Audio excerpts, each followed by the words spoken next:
பண்டைய காலத்தில் தட்சன் என்ற சக்தி வாய்ந்த அரசன் தன் பெருமையையும் அதிகாரத்தையும் உலகுக்கு காட்ட ஒரு மாபெரும் யாகத்தை ஏற்பாடு செய்தான்.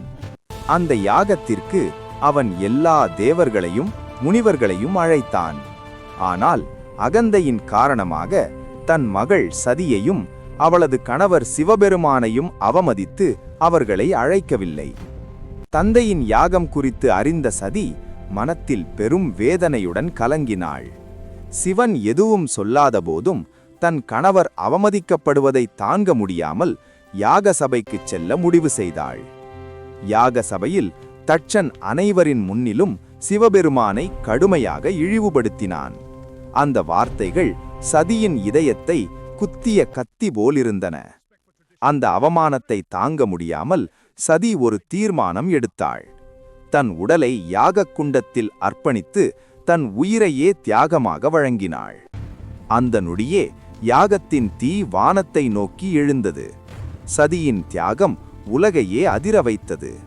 இந்த செய்தியை அறிந்த சிவபெருமான் ஆழ்ந்த துக்கத்திலும் அளவில்லா கோபத்திலும் மூழ்கினார். பிரபஞ்சமே நடுங்கியது. தன் ஜடையிலிருந்து அவர் வீரபத்ரனை உருவாக்கினார். யாகத்தை அழித்து தட்சனின் அகந்தைக்கு முடிவு கட்டு என்று உத்தரவிட்டார்.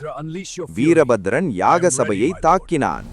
தூண்கள் சாய்ந்தன, தீ பரவியது, தேவர்கள் வீழ்த்தப்பட்டனர். தட்சனின் அகந்தை முறியடிக்கப்பட்டது. யாகம் அழிந்தது.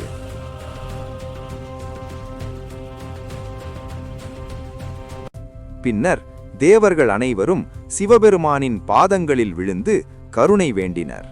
கருணை கொண்ட சிவன் தன் கோபத்தை அடக்கினார். தட்சனுக்கு ஆட்டுத்தலை வைத்து அவனை மீண்டும் உயிர்ப்பித்தார். அகந்தை அழிந்தது. தர்மம் நிலை பெற்றது. பிரபஞ்சம் மீண்டும் சமநிலைக்கு வந்தது.